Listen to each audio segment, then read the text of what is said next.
বাংলাদেশের বৃহত্তম rail junction কোনটি? বাংলাদেশের বৃহত্তম রেল জংশন হচ্ছে আমাদের ঈশ্বরদী।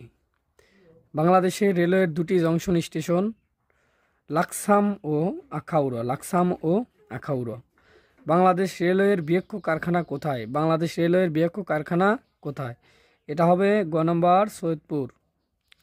ঢাকা থেকে সরাসরি নোয়াখালী যাওয়ার আন্তঃমহানগরী ট্রেনটির নাম হচ্ছে উপকূল এক্সপ্রেস। ট্রেনটির নাম উপকূল এক্সপ্রেস। ঢাকা কক্সবাজার চলাচলকারী প্রথম আন্তনগর ট্রেনের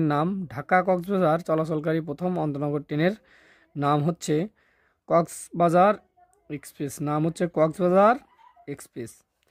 দেশের প্রথম রেল জাদুঘর কোথায় অবস্থিত? দেশের প্রথম রেল জাদুঘর চট্টগ্রামের পাহাড়তলীতে দেশের প্রথম রেল জংশন অবস্থিত। ধন্যবাদ, আজকের মতো এটুকুই।